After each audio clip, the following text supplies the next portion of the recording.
Blood stained the saddle beneath him as Benjamin Oakley rode into the valley, though it was only rust from years of hard use that marked the leather now, not violence. He had left those days behind in Texas 3 months ago, when the last of his family had been buried under the unforgiving sun, and he had finally admitted there was nothing left to hold him there anymore. The horse beneath him, a gray mare named Stella, picked her way carefully down the rocky path toward the thin column of smoke rising from somewhere in the distance. Evening was coming fast, and Benjamin knew better than to spend another night alone in these Colorado mountains during April when the temperatures could still drop below freezing after dark. He was 26 years old and felt twice that age.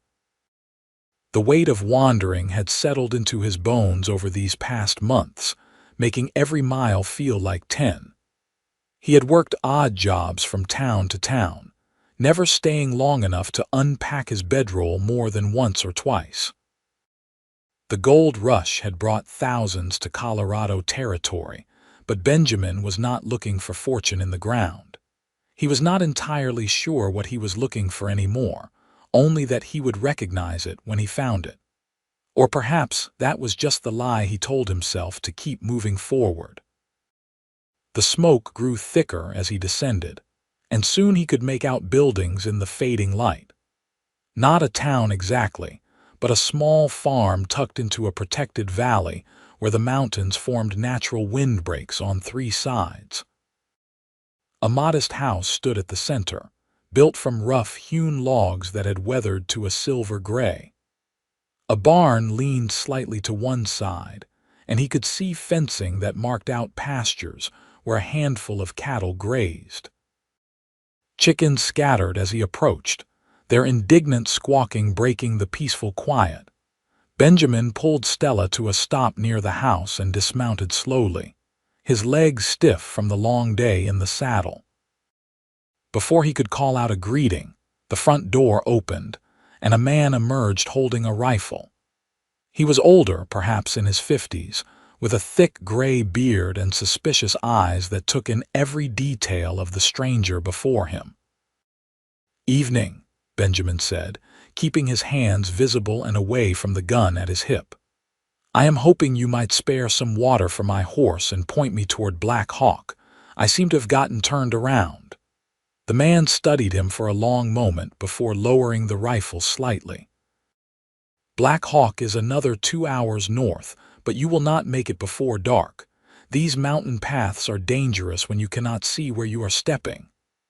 "I have managed so far," Benjamin said, though he knew the man was right. "Your horse has not," the man replied, nodding toward Stella. "She is favoring her left foreleg." Benjamin turned to look and cursed under his breath. The man was right. He had been so focused on simply moving forward that he had failed to notice Stella's slight limp. Guilt washed over him. The mare had carried him faithfully across 3 states, and he had been too wrapped up in his own misery to pay proper attention. "Let me take a look at her," a voice said, and Benjamin turned to see a young woman emerge from the barn. She was carrying a bucket in one hand and moved with the confident stride of someone completely at home in her surroundings. Dark auburn hair was pulled back in a practical braid, and her dress was simple calico worn with work boots that had seen better days. But it was her eyes that caught his attention, green as new grass and sharp with intelligence as they assessed both him and his horse.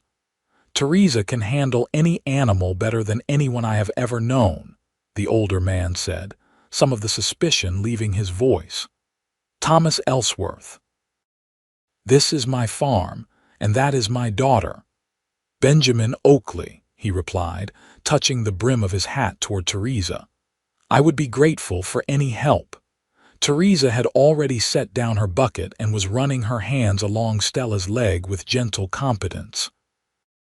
The horse, usually skittish with strangers, stood perfectly still under her touch.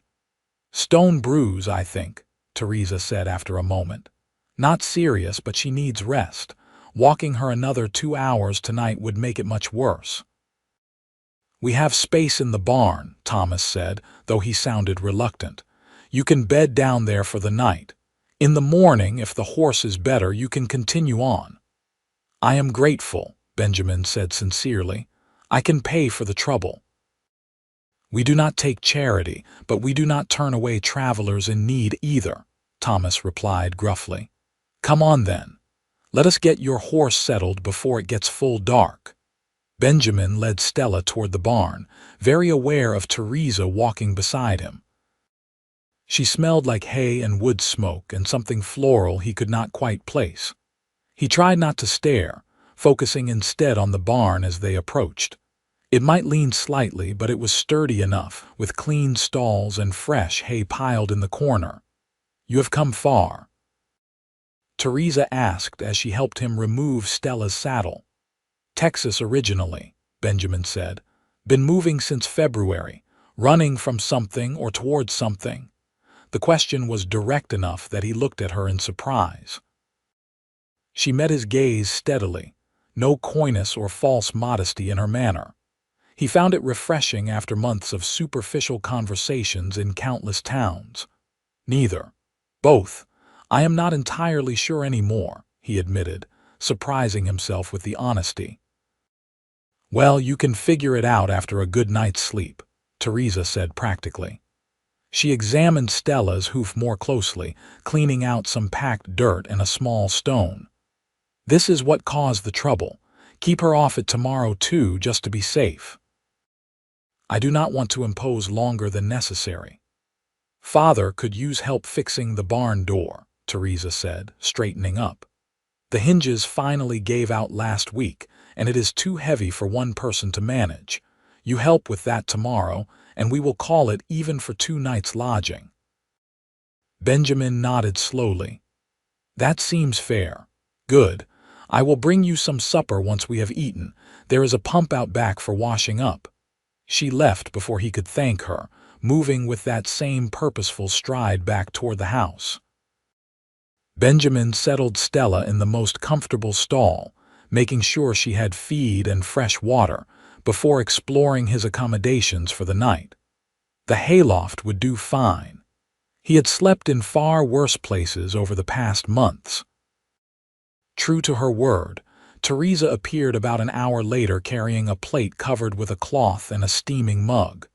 Stew and coffee, she announced. It is not fancy, but it will fill you up. Smells like heaven, Benjamin said truthfully, accepting the plate. His stomach reminded him loudly that he had only eaten jerky and hardtack all day. The stew was rich with beef and vegetables, seasoned with herbs that made it infinitely better than anything he had eaten in weeks. Teresa settled herself on a hay bale, apparently in no hurry to leave. So what did you do in Texas? Ranching mostly. My father had a spread near San Antonio, not huge but enough to keep 3 sons busy. He died 2 years ago. My oldest brother got sick last year, pneumonia. My younger brother was thrown from a horse in January and broke his neck. The words came out flat, drained of emotion from too many repetitions. I sold what was left and started riding. I am sorry, Teresa said quietly, and he could hear genuine sympathy in her voice. That is a lot of loss to carry. What about you? Benjamin asked, eager to turn the conversation away from himself. Born here, Missouri originally, but I do not remember it much. We came west when I was 6, back in '63. Mother wanted adventure and father wanted land. We tried mining first over near Central City, but father was never going to strike it rich. This valley, though, was perfect for farming. We have been here 12 years now. Your mother died 5 years ago. Fever. Teresa's voice was matter of fact, but he could see the shadow that crossed her face. It has been just father and me since then, managing the place. We do well enough. The cattle bring in money and we sell eggs and vegetables to miners when we can. That is a lot of work for 2 people. We manage. Father is strong and I am not afraid of hard work, She stood, brushing hay from her skirt. "You should get some rest. Morning comes early on a farm. Thank you for the food and for helping with Stella."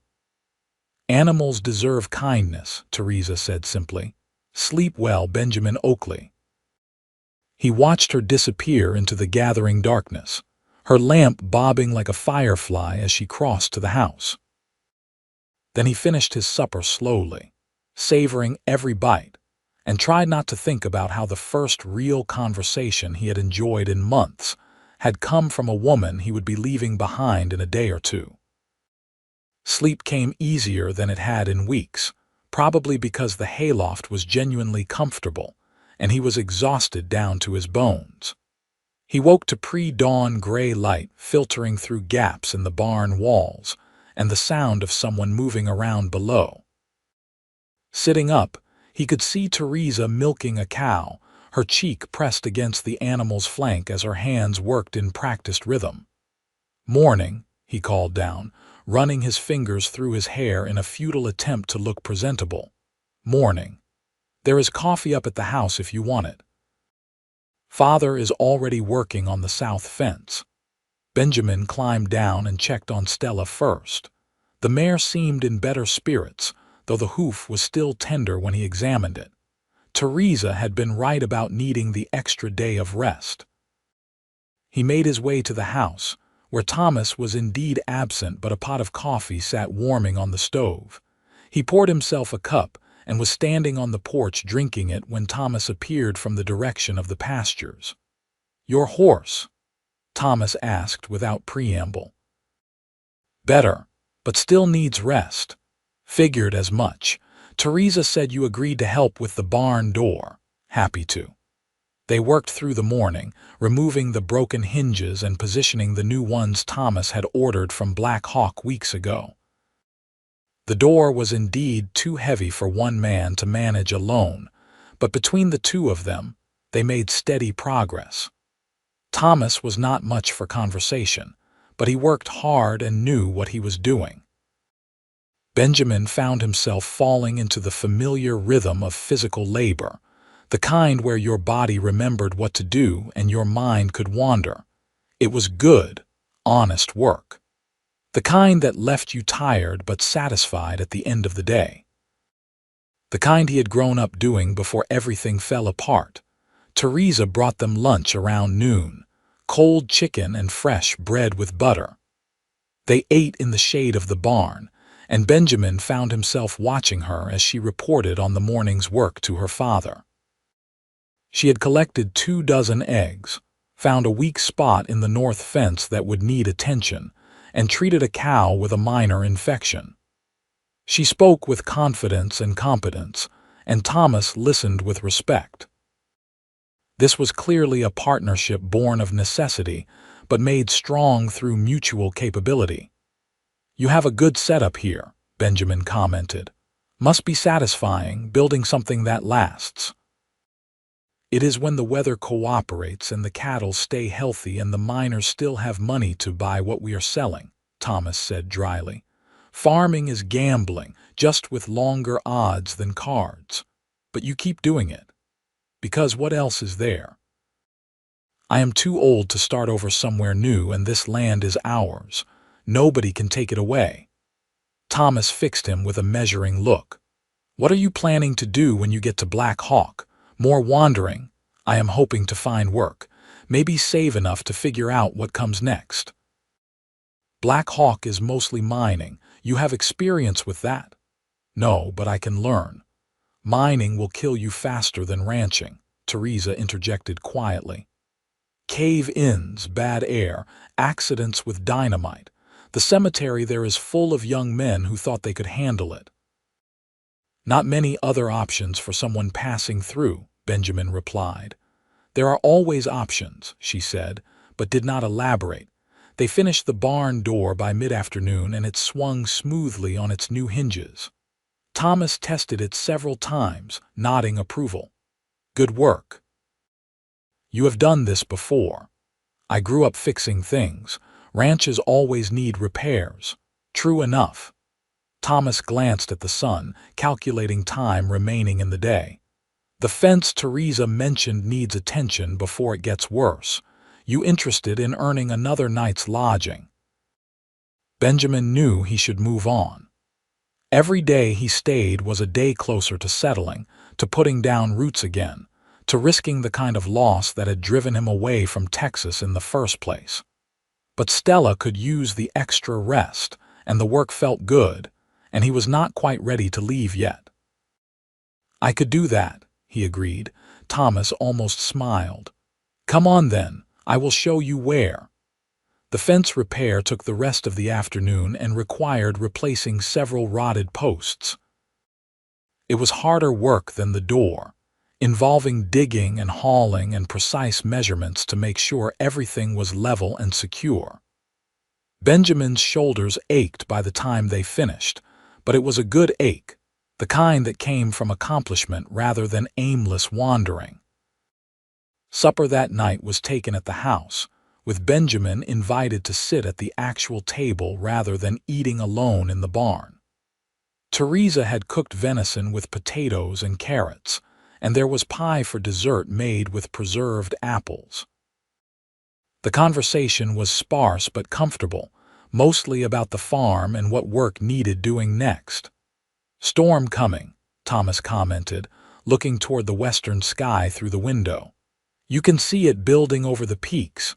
Should hit tomorrow afternoon." "Spring storms in the mountains are unpredictable," Teresa added. "Could be rain, could be snow. Either way, traveling would not be wise." "I do not want to wear out my welcome," Benjamin said. "You are earning your keep," Thomas replied. "And honestly, having another pair of hands is helpful. If you want to stay a few more days, help us catch up on some projects. I will pay you fair wages for a day's work." Benjamin looked between father and daughter, seeing the same practical assessment in both their faces. This was not charity. This was a business arrangement that happened to benefit everyone involved. What kind of projects? The chicken coop needs expansion. The root cellar door is rotting. Half the tools in the barn need sharpening. The list goes on. Thomas leaned back in his chair. "I am not getting any younger, and Teresa cannot do everything herself. We could use the help, at least until the major things are handled." It made sense. It was practical and logical, and Benjamin could save money while figuring out his next move. That was what he told himself as he agreed to stay for a week, maybe two. The truth was more complicated and had green eyes, and moved with purpose through the world like she knew exactly where she belonged. The storm hit as predicted the next afternoon, rolling in with dramatic speed and bringing heavy rain that drummed on the barn roof like 1,000 impatient fingers. Benjamin was inside sharpening tools when Teresa ducked through the door, her shawl pulled over her head but still soaked through. "The chickens scattered when thunder started," she said breathlessly. "I need help finding them before predators do." They spent an hour in the rain hunting down frightened hens and hauling them back to the coop. Benjamin had never considered chickens to be particularly smart animals, but their talent for hiding in the most inconvenient places was impressive. He ended up climbing a tree to retrieve one especially stubborn bird, getting pecked for his trouble while Teresa laughed from below. "Not so tough now, are you, Cowboy?" she called up. "This bird is possessed," he shouted back, finally getting a grip on the squawking creature. "I swear it is enjoying this." By the time they got the last hen secured, they were both drenched and shivering. Thomas took one look at them from the porch and shook his head. "Get dried off before you both catch cold. Teresa, find Benjamin some of my old clothes. No point in him wearing wet things." Inside, Teresa disappeared and returned with a worn but clean shirt and pants. "These might be a bit short, but they are dry. You can change in the spare room." The spare room was small but tidy, with a narrow bed and a simple dresser. Benjamin changed quickly, grateful to be out of his soaked clothing. The borrowed clothes were indeed slightly short in the arms and legs, but they were warm. When he emerged, Teresa had changed as well and was braiding her wet hair by the fire. "Thank you," he said, "for the clothes and the entertainment." "Entertainment, watching me fight a chicken." "I am sure that was the most fun you have had all week." She grinned, and it transformed her whole face, making her look younger and more carefree than he had seen before. "It was pretty amusing. You should have seen your face when she got your hand. That bird drew blood. You will survive." Thomas had hot soup ready, and they ate while the storm continued to rage outside. The temperature had dropped, and Benjamin could see occasional sleet mixing with the rain. He was deeply grateful not to be out on the trail in this weather. "This will probably last through tomorrow," Thomas observed. "Spring storms always do. We will be stuck inside for the most part." "Good time to go through Mother's things in the attic," Teresa said quietly. "We have been putting that off for years." Thomas's expression closed down. "That can wait." "It has waited 5 years. The mice are getting into the trunks and everything is getting musty. We should at least sort through and save what can be saved." Father and daughter stared at each other across the table, some silent conversation passing between them that Benjamin could not follow. Finally, Thomas sighed. "Fine, tomorrow if the weather keeps us in, but I am not making any promises about how much I can handle." "I know, Father." The next morning dawned gray and cold, with steady rain still falling and fog thick in the valley. After the essential chores were finished, Teresa led Benjamin up to the attic while Thomas made himself scarce in the barn, clearly not ready to face whatever memories waited above. The attic was cramped and dusty, filled with crates and trunks and years of accumulated possessions. Teresa opened the first trunk with careful hands, revealing layers of clothing wrapped in faded paper. "Mother was very particular about her things," she said softly, lifting out a dress of deep blue wool. "She said just because we lived on a farm did not mean we had to dress like paupers. She sounds like she had strong opinions. About everything. She was from a good family in St. Louis, educated and cultured. Everyone thought she was crazy for marrying a miner and moving west, but she never regretted it. She said the adventure was worth more than comfort." Benjamin helped sort through the trunks, separating items that could be saved from those too damaged by time and mice. Teresa talked as they worked, sharing stories about her mother that painted a picture of a vibrant, determined woman who had tackled frontier life with enthusiasm and grace. "She taught me to read from her own books," Teresa said, carefully folding a shawl that had survived intact. "Poetry and novels and history. Father thought it was impractical, but Mother insisted. She said education was the one thing nobody could ever take away from you. She was right about that. You read, when I have the chance. We had a few books at home. I was partial to adventure stories when I was younger. We have a small library downstairs. You are welcome to borrow anything while you are here." They worked through the morning, and Benjamin found himself enjoying the quiet intimacy of the task.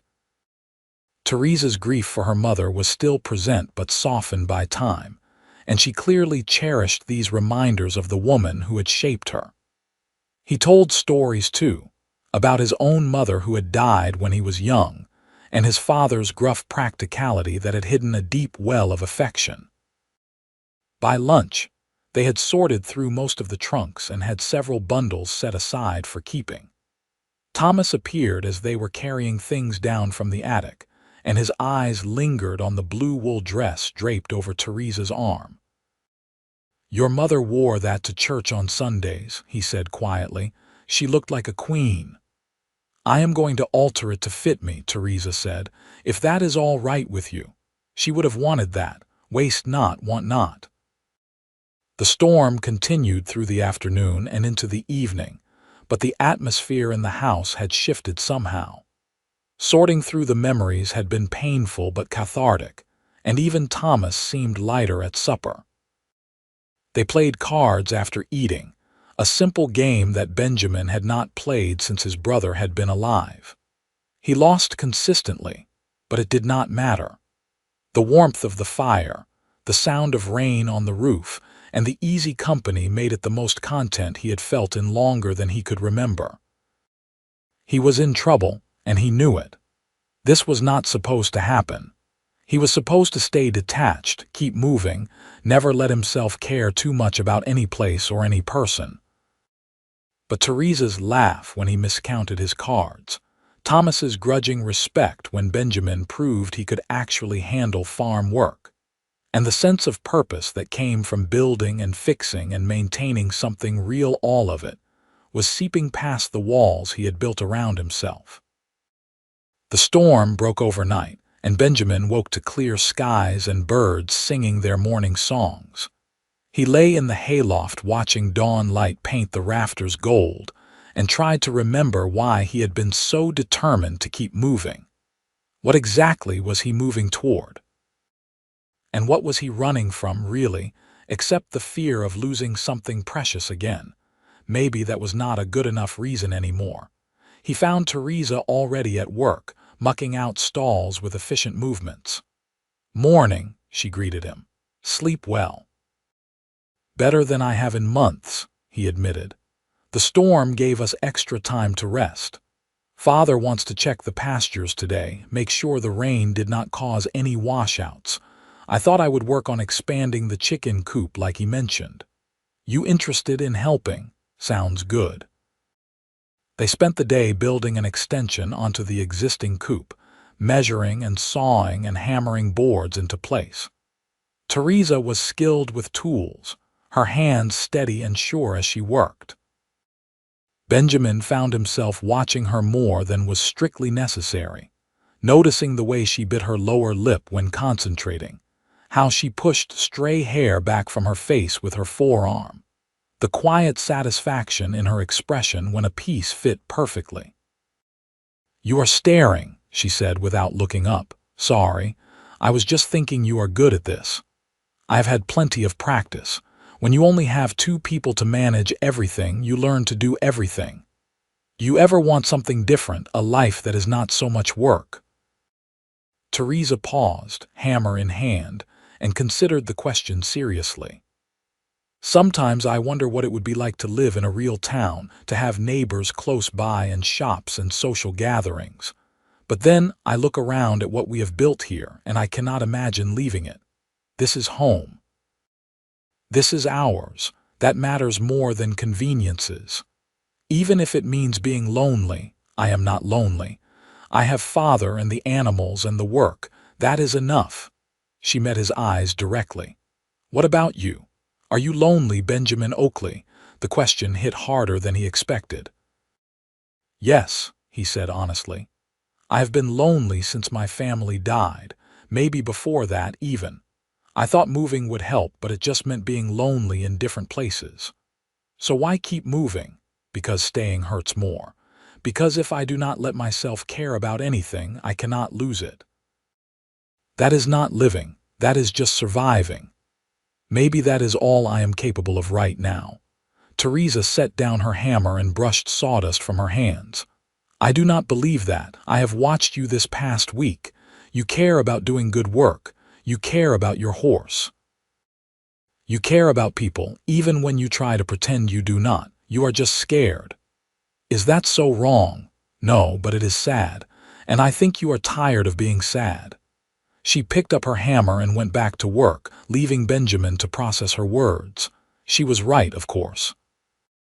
He was tired of being sad, tired of wandering, tired of holding himself apart from the world. The question was whether he was brave enough to do something about it.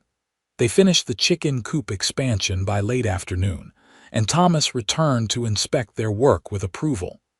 "Fine job. Those hens will be happier with more space, and we can increase our flock come spring." "Happy chickens make better eggs, or so I hear," Benjamin said. "That is the theory. You have a knack for this kind of work. Ever consider settling somewhere and farming? Not really. I grew up ranching, but that is different from crop farming. Not so different as you might think. Both require understanding the land, understanding animals, being willing to work hard for uncertain rewards. You have got the temperament for it. It was high praise coming from Thomas, and Benjamin felt absurdly pleased. Thank you. Just speaking truth. You have been a real help this week. I hope you will consider staying on a while longer, at least until we get caught up on the major projects. I will think about it. But he had already made up his mind. He was staying, at least for now. Black Hawk and whatever opportunities it might hold could wait. This place, this work, these people, they felt right in a way nothing had felt right in a very long time. That evening after supper, Teresa invited him to walk down to the creek that ran along the eastern edge of the property. The sun was setting behind the mountains, painting the sky in shades of orange and pink and deep purple. The air was cool and clean, washed fresh by the storm. "This is my favorite spot," Teresa said, settling onto a flat rock near the water's edge. "I come here when I need to think, or when the work feels overwhelming, or just to remember what beauty looks like." Benjamin sat beside her, careful to maintain a respectful distance. "It is beautiful. Peaceful. Do you have a place like this, somewhere that feels like yours?" "I used to. There was a hill on our ranch where you could see for miles. I would go up there when I was younger, imagining what lay beyond the horizon." He smiled at the memory. Turns out what lay beyond was mostly more of the same, just in different arrangements. Maybe you were looking in the wrong direction. Maybe I was looking for the wrong thing. They sat in comfortable silence, watching the water flow past and listening to the evening sounds of birds settling in for the night. Benjamin was intensely aware of Teresa beside him, the small distance between them feeling both significant and easy to bridge.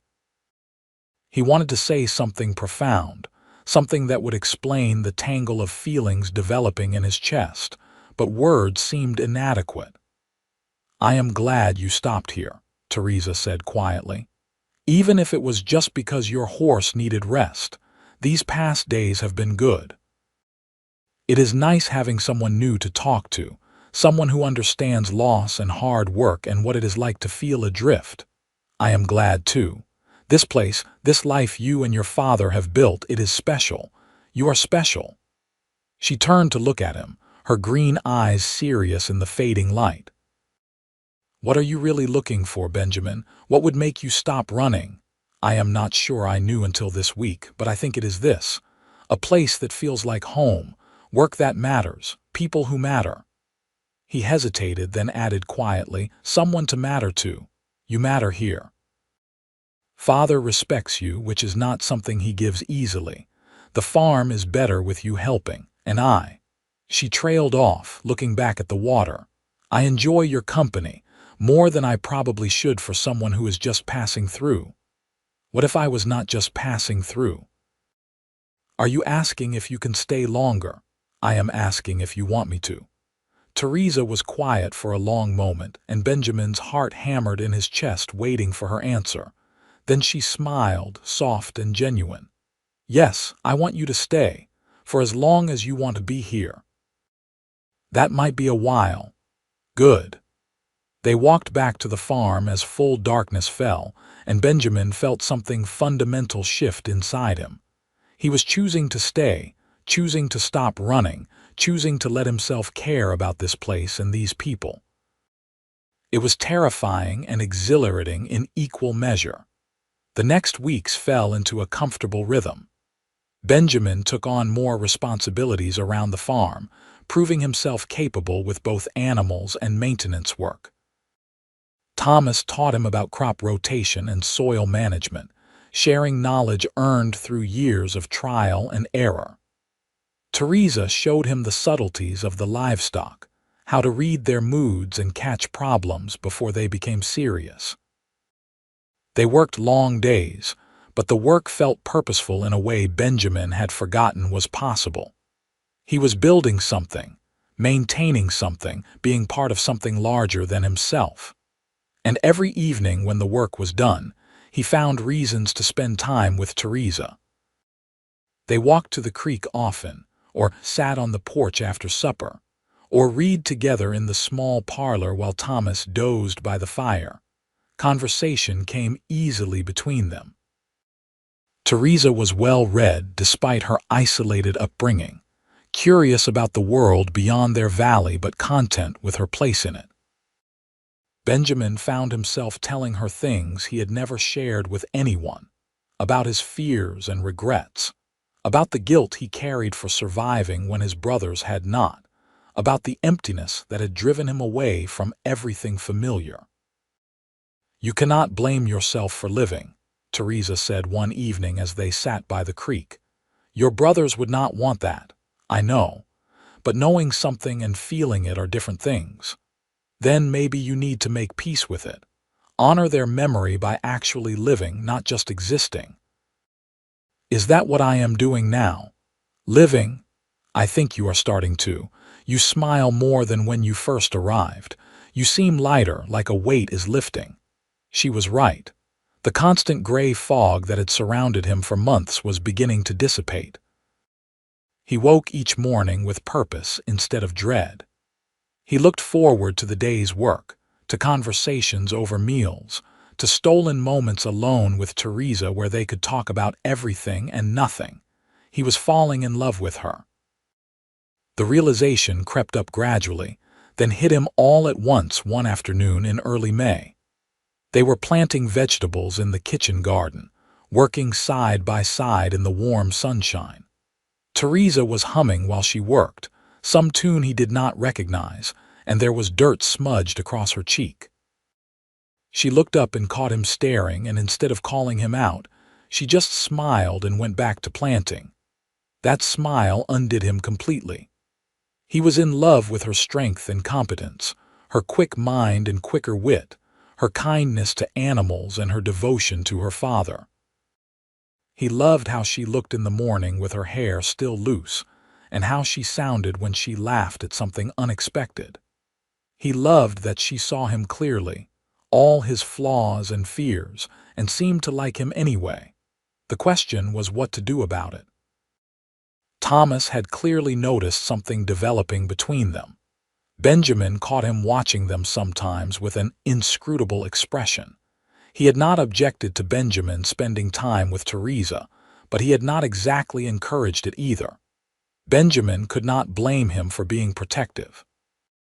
Teresa was his only child, his partner in managing the farm, and probably the most important person in his world. Why would he trust her to a drifter who had appeared out of nowhere? Benjamin decided he needed to have a direct conversation. He found Thomas one morning working on repairing the corral fence and offered to help. They worked in silence for a while before Benjamin gathered his courage. "I want to talk to you about Teresa," he said. Thomas did not look up from the post he was setting. Figured that was coming. "I care about her, a great deal. And I think she cares about me too, though we have not spoken about it directly. I am not blind. I have seen how you look at each other. I want to court her properly with your permission. I know I am not much of a prospect right now. I do not have land or savings or much to offer beyond hard work and honest intentions. But I promise I would treat her with respect and do everything in my power to make her happy." Thomas finished tamping dirt around the post before straightening up and fixing Benjamin with a measuring stare. "What are your intentions exactly? Are you planning to stay, or is this just a pleasant diversion before you move on?" "I want to stay. I want to build a life here if you will have me. I know this is your farm and I am not asking to take anything from you. But if there is a way I could earn my place here, become a real partner in this operation, I would work myself to the bone to prove myself worthy." "This is not about worthy. My daughter is not a prize to be earned. This is about what is best for her, what will make her happy and secure." I understand that, and I know she is happy here doing this work, building this life with you. I am not trying to take her away from any of that. I want to be part of it." Thomas was quiet for a long moment, staring out at the mountains in the distance. "Her mother and I met when she was 20 and I was 22. I was working a mine shaft and had nothing to my name but debts and dreams. She was from a wealthy family, educated and refined, and I had no business courting her. But she saw something in me worth taking a chance on, and I spent every day after that trying to prove she was right. Did you? I hope so. We had 18 good years before the fever took her. 18 years of hard work and harder times, but we built something together. This farm, our daughter, a partnership that meant something. That is what Teresa deserves, someone who will build with her, not just take from her. That is what I want to give her. I am not looking for easy. I am looking for meaning, for home. I found both here." Thomas nodded slowly. "All right then. You have my permission to court her properly. But understand this: if you hurt her, if you decide this life is not for you after all and you leave, you will answer to me. Clear, completely clear. Thank you." They shook hands, and Benjamin felt a surge of relief and nervous anticipation. He had cleared the first hurdle. Now he needed to actually talk to Teresa about his feelings and hope she felt the same way. He found his opportunity that evening. After supper, he asked if she would walk with him, and she agreed easily. They headed toward the creek, following the familiar path in the gathering dusk. "I talked to your father today," Benjamin began once they were out of earshot of the house. "I heard. He seemed unusually thoughtful at supper. I asked his permission to court you properly." Teresa stopped walking and turned to face him, her expression unreadable. "You did?" "I did. And he agreed, though he made it clear he would have my hide if I hurt you." "That sounds like father." She was quiet for a moment, then asked softly, "Why did you ask his permission?" "Because I care about you. Because these past weeks have been the best I have had in years. Because when I think about the future now, I see it here with you, building something that matters." He took a breath and forced himself to be completely honest. "I am in love with you, Teresa. I was not looking for it, was not expecting it, but there it is. You have given me something I thought I had lost forever: hope, a reason to put down roots, a reason to believe in tomorrow." Teresa's eyes had gone bright with unshed tears. "I love you too. I have been trying not to, trying to protect myself in case you decided to leave, but I cannot help it. You are kind and hardworking, and you understand what it means to lose things that matter. You see me, really see me, not just as the farmer's daughter or an extra pair of hands. You make me feel like I matter. You do matter. You matter more to me than anything." He reached for her hand, and she laced her fingers through his. They stood there by the creek in the fading light, holding hands and smiling at each other like fools, and Benjamin felt his heart settle in a way it had not since before his family died. "So we are courting now?" Teresa asked with a small laugh. "If you are agreeable to that." "I am very agreeable, though father will probably insist on propriety and chaperones and all the proper behavior." I expected nothing less. They walked back to the farm hand in hand, and when Thomas saw them, he just nodded once and went back to whittling on the porch. Permission granted, relationship acknowledged, and Benjamin was officially courting the woman he loved. The next months were perhaps the happiest of Benjamin's life. He and Teresa spent every possible moment together, talking and working and learning each other's habits and preferences.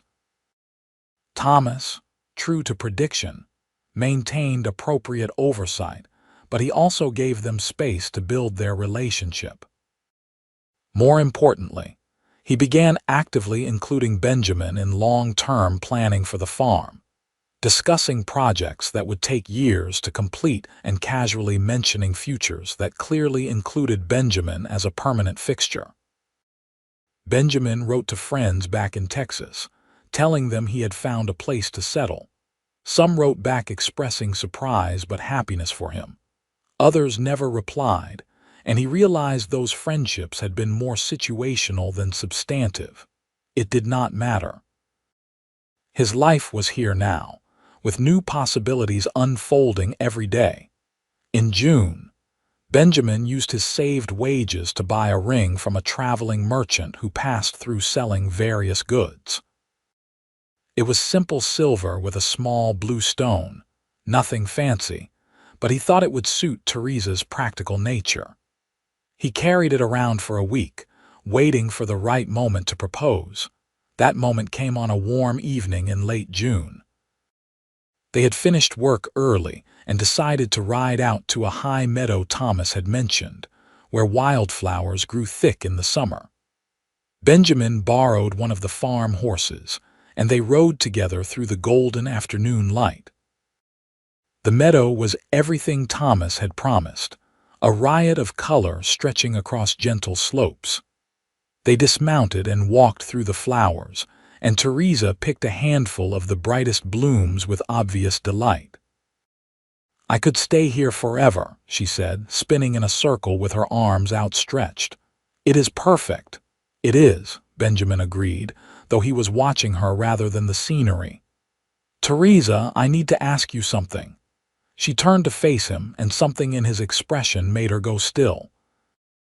"All right. I know we have only known each other a few months, and maybe this is too soon, but I have never been more certain of anything in my life." He pulled out the ring and held it up, his hand only trembling slightly. "I love you. I love your strength and intelligence and the way you face every challenge head-on. I love building this life with you, and I want to keep building it for the rest of our lives. Will you marry me?" Teresa's hand flew to her mouth, tears spilling down her cheeks. "Yes. Yes, of course, yes." Benjamin slipped the ring onto her finger, and it fit perfectly.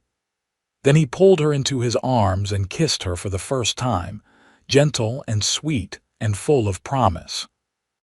She kissed him back with enthusiasm, and they stood there in the flower-filled meadow holding each other as if they could stop time through sheer will. "We should tell Father," Teresa said eventually, though she made no move to let go of him. "We should. Do you think he will be surprised?" "Not even slightly. He has been expecting this since you asked permission to court me." They rode back to the farm still grinning like children, and Thomas took one look at their faces and started laughing. "Well, it is about time. I was starting to think you would drag your feet all summer, boy." "You are not surprised?" Benjamin asked. "I would have been surprised if you had not proposed. You have been mooning over her for months." Thomas pulled them both into a rough hug. "Welcome to the family officially. Now we need to start planning a wedding." Planning a wedding in an isolated valley with no close neighbors proved simpler than expected. They decided on a small ceremony in August, giving them time to make arrangements, but not so long that waiting felt interminable. Thomas knew a circuit preacher who passed through the region several times a year, and he sent word requesting the man stop by in mid-August. They invited the few neighbors within reasonable distance, and sent word to Black Hawk for any friends who might want to make the trip. Teresa worked on altering her mother's blue dress, and Benjamin bought new clothes from a catalog, the first new things he had owned in years. The weeks leading up to the wedding were busy with both regular farm work and preparation. They cleaned the house thoroughly, prepared food that could be stored, and set up an outdoor area for the ceremony and small celebration afterward. Benjamin built a simple arbor from branches and wildflowers, and Teresa declared it perfect. The night before the wedding, Benjamin lay in the hayloft staring at the ceiling and marveling at how drastically his life had changed. 6 months ago, he had been a lost soul wandering aimlessly through Colorado, convinced he would never find peace or purpose again. Now he was hours away from marrying the woman he loved, from officially joining a family and claiming a place in the world. The wedding day dawned clear and beautiful, the sky that perfect deep blue that only exists in the mountains. About 20 people gathered, including the circuit preacher, several neighboring farmers and their families, and a few acquaintances from Black Hawk who had known the Ellsworths for years. Benjamin stood under the arbor in his new clothes, feeling self-conscious but determined. Thomas stood beside him as his best man, having gruffly insisted on the honor. When Teresa appeared from the house wearing the altered blue dress, Benjamin felt his breath catch. She looked radiant, her auburn hair pinned up with small white flowers woven through it, her smile bright enough to outshine the sun. The ceremony was simple and heartfelt. They exchanged vows written from their hearts, promising to support each other through whatever hardships came, to build their life together with honesty and respect, to cherish what they were creating. When the preacher pronounced them husband and wife, Benjamin kissed Teresa with perhaps more enthusiasm than was strictly appropriate for public ceremony, but nobody seemed to mind. The celebration afterward was modest but joyful.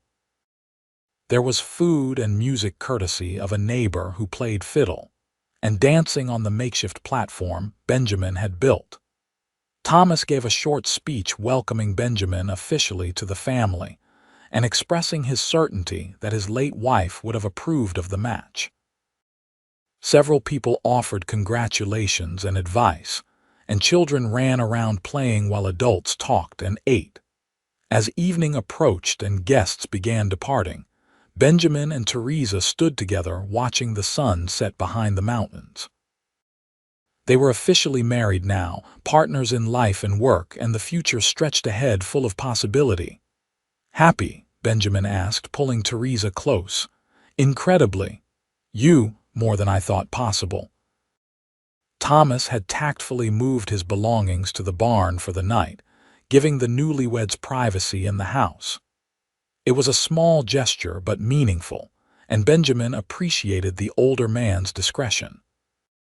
He and Teresa spent their wedding night in the room she had grown up in, now transformed into their shared space, and Benjamin felt himself letting go of the last remnants of the protective walls he had built around his heart. He was home. Finally, truly home. Life settled into new rhythms after the wedding. Benjamin was officially part of the farm operation now, with Thomas treating him as a full partner rather than hired help.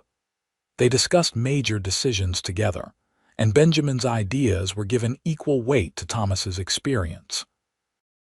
The farm prospered under their combined efforts. They expanded the cattle herd, improved the irrigation system for the crops, and completed repairs that had been put off for years. Teresa bloomed in her new role as wife, though her daily work changed little. She had always been the heart of the farm's operations, and that continued. What changed was the presence of partnership and support, the knowledge that she was building something with someone who loved her unconditionally. Benjamin and Teresa made a good team. They worked efficiently together, anticipating each other's needs and communicating without needing many words. The physical side of their marriage was tender and passionate in turns, and they took pleasure in learning each other's bodies and preferences. They talked late into the night about dreams and plans, about the life they wanted to build and the family they hoped to have. Winter came early that year, with the first snow falling in October. They spent the cold months focused on indoor projects and animal care, keeping the livestock healthy through the harsh weather. Benjamin proved adept at improvising repairs and solving problems, skills honed from years of ranch work that translated well to farming. By the time spring arrived in 1876, Teresa was pregnant. They had hoped for children, but the reality of actually expecting their first baby filled them both with excitement and trepidation. Thomas was delighted at the prospect of becoming a grandfather, though he tried to hide his enthusiasm behind gruff practicality. The pregnancy progressed smoothly through spring and summer. Teresa continued working as long as she felt able, though Benjamin and Thomas insisted on taking over the heavier tasks. She remained strong and healthy, and the local midwife who checked on her periodically declared everything normal. Their son was born in November during an early snowstorm, arriving with impressive lungs and a full head of dark hair. They named him William Thomas, honoring Benjamin's father and Teresa's. Thomas the elder was openly emotional meeting his grandson, holding the tiny baby with careful reverence and making promises about teaching him to farm properly. Benjamin discovered that fatherhood suited him. He loved the weight of his son in his arms, the milky baby smell, the way William's tiny hand would grip his finger with surprising strength. All the love he had locked away after losing his family found new focus in this perfect, helpless creature who depended entirely on his parents. Teresa was a natural mother, handling the demands of a newborn with the same competence she brought to everything else. She nursed William while planning spring planting, soothed him while reviewing finances, and somehow managed to keep the household running without seeming overwhelmed. Benjamin marveled at her strength and made sure she knew how much he appreciated everything she did. The first year of William's life passed in a blur of sleepless nights and developmental milestones. He grew strong and healthy, reaching for everything with curious hands and babbling enthusiastically. Thomas doted on his grandson shamelessly, carving toys and singing songs Benjamin had never heard before. Life on the farm continued its seasonal rhythms. They had good years and lean years, whether that cooperated and whether that destroyed crops. Through it all, Benjamin felt anchored in a way he never had before. This was his family, his home, his purpose. The wandering restlessness that had driven him for so long had been replaced by deep contentment. In the summer of 1877, Teresa became pregnant again. This time the pregnancy was harder, with more sickness and exhaustion. Benjamin worried constantly, but she assured him this was normal and the midwife confirmed everything was progressing as expected. Their daughter was born in March 1878, another snowstorm baby who arrived just as dawn was breaking. They named her Catherine Rose, and she had her mother's green eyes and what promised to be auburn hair. William, now 15 months old, was fascinated by his baby sister, wanting to touch and inspect her constantly under careful supervision. Thomas was slowing down as the years passed, his joints bothering him more and his energy flagging earlier in the day. He still worked hard, but Benjamin gradually took on more of the physical labor, while Thomas focused on planning and oversight. Nobody discussed it directly, but they all understood that the farm's future rested increasingly on Benjamin and Teresa's shoulders. In the fall of 1879, Thomas took sick with pneumonia.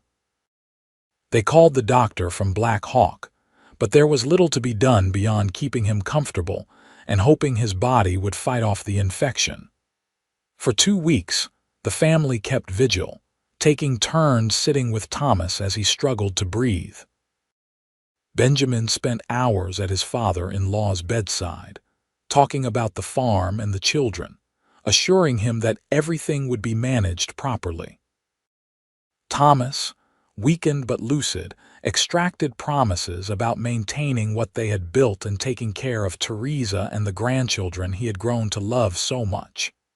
"You did good, boy," Thomas rasped one evening when it was just the two of them. "Better than I expected when you showed up with that lame horse. You have given my girl a good life, built something worth having. I am proud to call you son." "I am the one who should be grateful," Benjamin replied, his throat tight with emotion. "You took a chance on a drifter with nothing to his name. You taught me everything I know about farming, about building a life that means something. You gave me your daughter and your trust. I will never forget that. See that you do not." Thomas managed a weak smile. "And keep those grandchildren of mine happy. They are the future now." Thomas died 3 days later, peacefully in his sleep. They buried him on a hill overlooking the valley with a simple marker that identified him as a good man who built something lasting. The funeral was small but well attended, with neighbors speaking about Thomas's fairness and his willingness to help anyone in need. Teresa grieved hard for her father, the last link to her parents and her childhood. Benjamin held her through the tears and helped her process the loss, understanding from his own experience that grief could not be rushed or reasoned away. The children, sensing something wrong, were quieter than usual, and William asked repeatedly when grandfather was coming back. "He is not coming back," Teresa explained gently. "But he loved you very much, and he will always be watching over us." Life continued because it had to. The farm still needed tending, the animals still required care, and the children still needed parents who could function through their grief. Benjamin stepped fully into the role Thomas had held, making final decisions and carrying ultimate responsibility. Teresa supported him while managing her own sorrow, and together they kept everything running. Over the following years, they continued building on the foundation Thomas and his wife had established decades earlier. They expanded operations gradually, adding more land when a neighbor sold out and moved east. They improved the house, adding a proper second story with separate bedrooms for the children. They invested in better equipment and breeding stock, always careful not to overextend but pushing for steady growth. William grew into a serious, thoughtful boy who loved working with animals and showed early promise at understanding the land. Catherine was more social and adventurous, constantly exploring and asking questions about everything. A third child arrived in 1882, another son they named James Edward. He had his father's darker coloring and proved to be the most stubborn of the three. Benjamin discovered that watching his children grow brought joy he had not anticipated. Every milestone, every achievement, every personality quirk delighted him. He taught them to ride, to handle tools, to understand the rhythms of farm life. Teresa taught them to read and cipher, using her mother's old books and adding new ones as they could afford them. The farm prospered under their stewardship. They earned a reputation for quality livestock and fair dealing, which brought buyers from as far away as Denver. They helped neighbors when times were hard and received help in return when they needed it. They became pillars of their small community, the kind of people others looked to for stability and common sense. In 1885, tragedy struck when a fire started in the barn one dry summer evening. Benjamin saw the smoke from the fields and ran, but the flames spread with terrifying speed. They managed to get all the animals out safely, but the barn itself was lost, collapsing in a shower of sparks and burning timber. Standing in the smoking ruins the next morning, Benjamin felt a familiar despair trying to take hold. This was the kind of setback that could destroy everything they had built. The cost of rebuilding would be enormous, and they would lose income while construction took place. "We will rebuild," Teresa said firmly, standing beside him with soot on her face and determination in her eyes. "It is just a building. We are all safe, the animals are safe, and we have each other. That is what matters. The cost we will manage. We always do. This farm has survived worse, and so have we." She was right. The community came together to help, neighbors arriving with tools and materials, contributing labor and expertise. In 6 weeks, they had a new barn that was actually an improvement over the old one, with better ventilation and more efficient layout. The experience reinforced what Benjamin had learned over the years, that home was not just a place, but the people and connections that made it meaningful. The children continued growing, each developing distinct personalities and interests. William, true to his serious nature, declared his intention to take over the farm someday. Catherine wanted to be a teacher, inspired by her mother's stories about education. James changed his mind about his future career approximately weekly, enthusiastic about whatever had most recently captured his attention. In the spring of 1888, Teresa discovered she was pregnant again at age 33. This was unexpected but welcome, though Benjamin worried about her health. The pregnancy was difficult, with more complications than previous ones, and they called the doctor from Black Hawk to attend the birth. Their fourth child, a daughter named Margaret Ann, was born tiny but fierce in August 1888.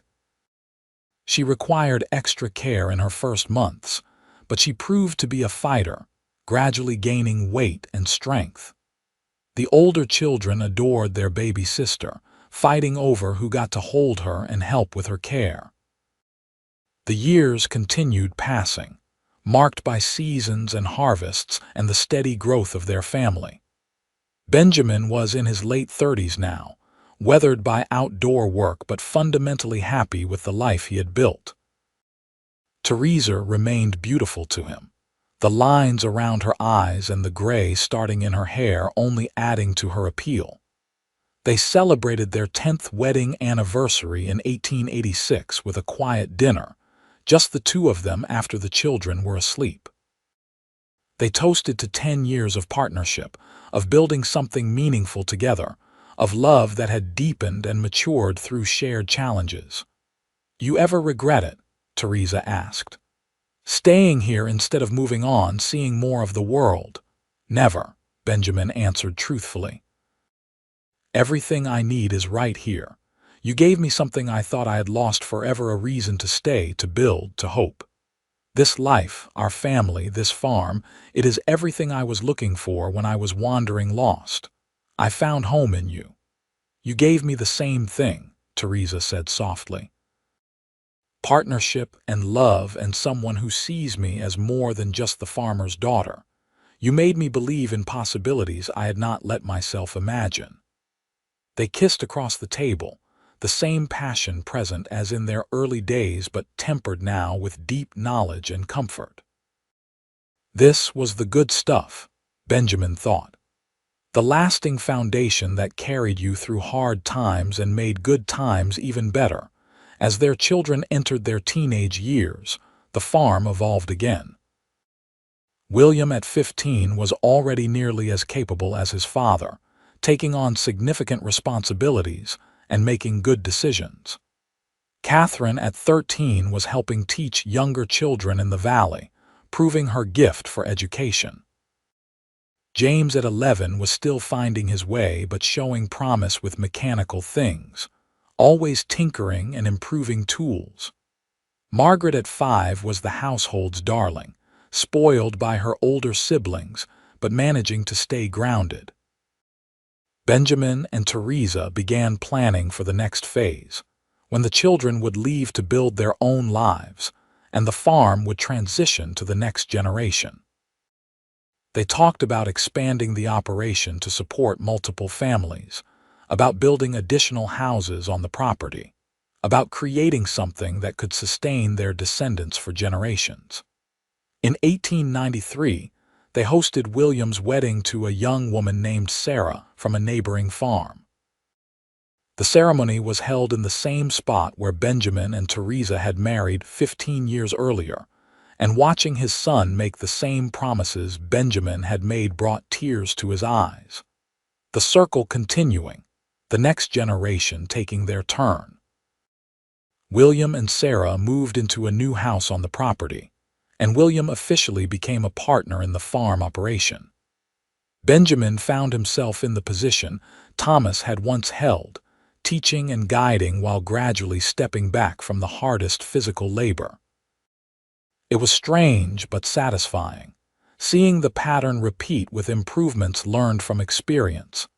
Catherine left for teacher training in Denver in 1894, pursuing her dream of education. Benjamin struggled with her absence, his first child to truly leave the valley, but he was proud of her determination and knew she would succeed. She wrote letters describing her studies and the bustling city, and occasionally Benjamin wondered what his life might have been like if he had chosen a different path. But the wondering was idle curiosity, not regret. He had made the right choice all those years ago. James surprised everyone by developing serious interest in veterinary medicine after helping deliver a difficult calf. He began reading everything he could find about animal care and declared his intention to pursue formal training. Benjamin and Teresa encouraged this, seeing the value of having medical expertise within the family operation. By 1895, Benjamin was 45 years old and reflected on how far he had come since that desperate evening when he had ridden into this valley with a lame horse and a lost soul. He had built a life beyond his wildest dreams, a thriving farm, a loving family, deep roots in a community that respected him. The scared, grieving man who had been running from loss had been transformed into someone confident in his place in the world. Teresa at 40 was still the center of his universe. She had weathered alongside him through challenges and triumphs, always his partner and support. They still walked to their spot by the creek on summer evenings, still talked for hours about everything and nothing, still found joy in each other's company. "I was thinking," Teresa said one evening as they sat watching the sunset, "about that first night you stayed here. Do you remember?" "Of course. You brought me supper in the barn and asked what I was running from. You looked so lost, so determined to keep everyone at a distance." "I was terrified," Benjamin admitted, "not of staying but of wanting to stay, of letting myself care about something I might lose. And now I know that the risk was worth it. Loving you, building this life, raising our children, even knowing it will all end someday, I would not trade a single moment. This is what makes life worth living. I am glad you stopped here, glad Stella got that stone in her hoof. Glad you were brave enough to stay. Me too. Every single day, me too." They sat together as darkness gathered, two people who had found each other through chance and built something lasting through choice. The farm would continue after they were gone, passed to children and grandchildren who would add their own chapters to the story.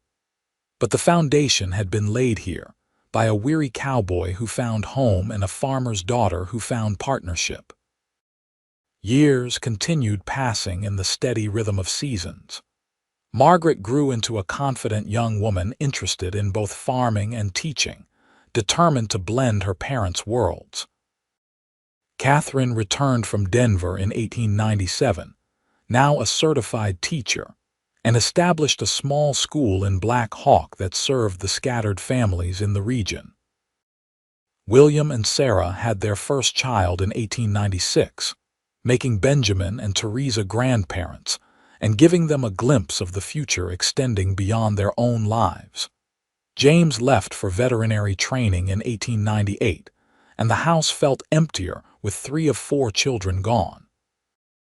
But they visited regularly, and the farm remained the family's gathering place for holidays and important events.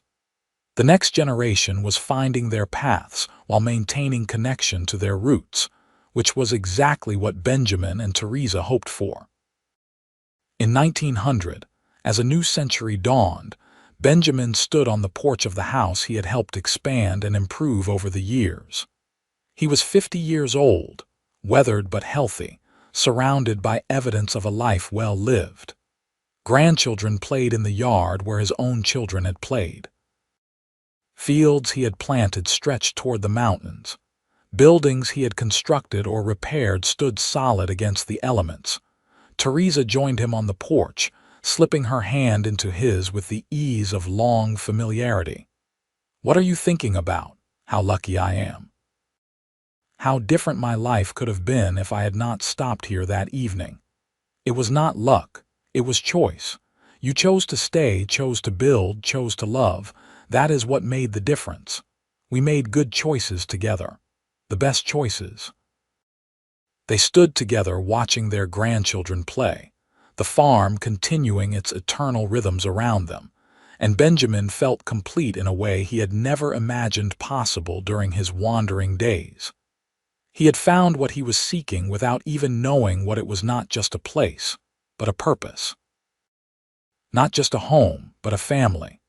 Not just survival, but a life rich with meaning and love. As evening approached, the family gathered for supper, multiple generations around the table that had witnessed countless meals and conversations over the decades. Benjamin looked around at the faces of his children and grandchildren, at Teresa still beautiful beside him, at the life they had created from nothing but determination and love. This was legacy. This was success. Not measured in gold or fame, but in relationships nurtured and values passed down, and a place in the world that would continue after he was gone. The weary cowboy who had arrived with nothing had built something that would last, and that knowledge filled him with profound satisfaction. That night, lying beside Teresa in the darkness, Benjamin reflected on the journey that had brought him here. All the loss and pain that had driven him from Texas, the aimless wandering through Colorado, the evening he had ridden into this valley desperate, and alone every step had been necessary to bring him to this moment. He would not change any of it, because changing the past would change the present, and his present was exactly where he wanted to be. "I love you," he whispered to Teresa, who was drowsing beside him. "I love you too," she murmured back. "Always have, always will."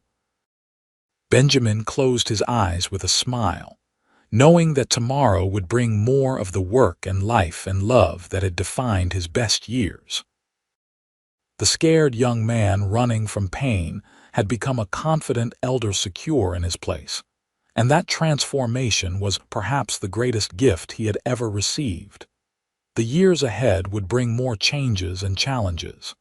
Nothing remained static, and life had a way of throwing unexpected curves. But Benjamin faced the future with confidence born of experience and surrounded by people who mattered. Whatever came next, they would handle it together, just as they always had. And on quiet evenings when he walked to the creek alone, Benjamin sometimes thought about the moment his life changed, a weary cowboy stopping at a small farm, meeting a farmer's daughter with green eyes and capable hands, and finding the home he had been seeking without knowing it existed. That single moment had set everything else in motion, and he would be grateful for it until his last breath. The farm continued thriving into the new century.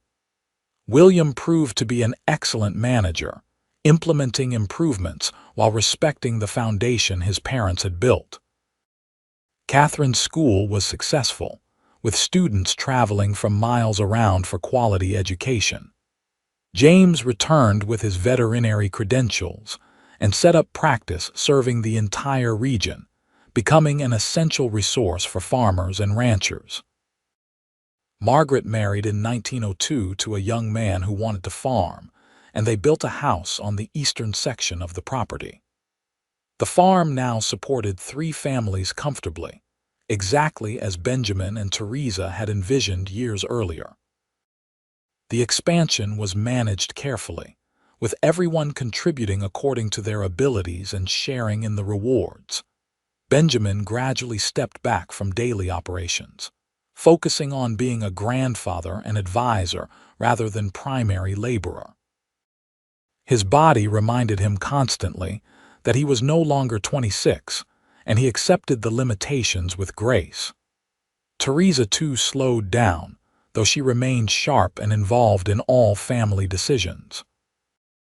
They celebrated their 30th wedding anniversary in 1906, with a large gathering that brought together family and friends from across the region. It was a testament to the relationships they had built and maintained over decades, and Benjamin felt overwhelmed by the love and respect evident in the celebration. 30 years. Teresa mused that evening after everyone had left. It feels like both forever and no time at all. Best 30 years of my life, Benjamin said, and I am looking forward to however many more we get, greedy man. When it comes to time with you, absolutely.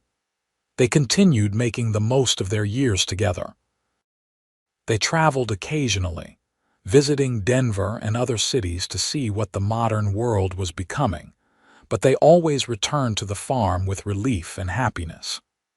This was home, unchanging in its essential nature even as details evolved. In the winter of 1908, Benjamin fell ill with influenza.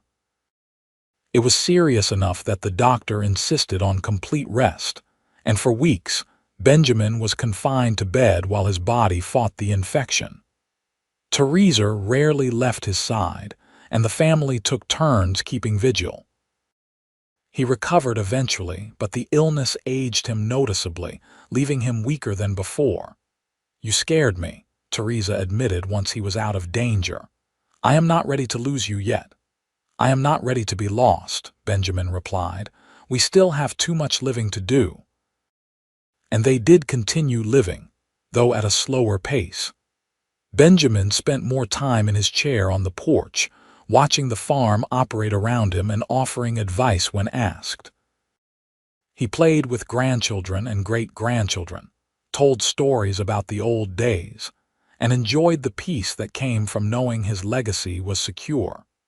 Teresa remained his constant companion, still sharp and opinionated, still the center of the family's emotional life. They had weathered everything together and emerged stronger for it, their bond deepened by shared experience and tested by hardship. In the spring of 1910, as Benjamin approached 60, he reflected on the strange mathematics of a life lived well. 51 years since his birth, 34 years since his arrival in this valley, 34 years of marriage and family, and building something meaningful. The numbers seemed arbitrary, but they represented something profound, a life transformed from despair to contentment, from solitary wandering to deep connection. He thought often about his brothers, dead now for over 3 decades, and wondered what they would think of his life. He hoped they would be proud, hoped they would understand why he had left Texas and how he had found peace. He still missed them, probably always would, but the grief no longer consumed him. It had been transformed into bittersweet memory, present but no longer debilitating. Thomas too remained in his thoughts, the man who had taken a chance on a stranger and given him everything that mattered. Benjamin tried to honor that gift every day by being the kind of person Thomas had believed him to be: honest, hardworking, devoted to family and land. And Teresa, his partner in all things, who had seen potential in a lost soul and loved him into becoming someone worthy of that vision. She had given him children and home and purpose, had stood beside him through every challenge, had made him better simply by believing he could be. He owed her everything and spent every remaining day trying to show her that. On their 35th wedding anniversary in 1911, the family hosted another celebration. Benjamin was slower now, his hair fully gray and his face deeply lined, but his smile was genuine as he looked around at what they had created. 4 children, all successful and happy in their own ways, numerous grandchildren with more arriving regularly. A farm that was prospering under capable management, a legacy that would continue long after he was gone. "We did all right," he said to Teresa that evening as they sat together watching fireflies dance across the fields. "We did better than all right. We built something beautiful." "You built it, I just helped. We built it together. That was always the point: partnership, combining strengths, creating something neither of us could have managed alone. I love you. Have I mentioned that recently? Not in the past hour or so. Unacceptable. I love you more than I thought possible to love another person. You saved my life in ways large and small. You gave me reason to believe in tomorrow. You saved mine too. I was content before you arrived, but not truly happy. You showed me the difference, showed me what partnership and passion and deep connection could be. We saved each other. They sat together until the stars came out, two people who had found each other through chance and held on through choice, their love story written across decades and generations. And when they finally went inside to sleep, Benjamin felt the same gratitude he had felt thousands of times before: thankfulness that a weary cowboy had stopped at a small farm, met a farmer's daughter, and found the home he had been seeking without knowing it was waiting for him.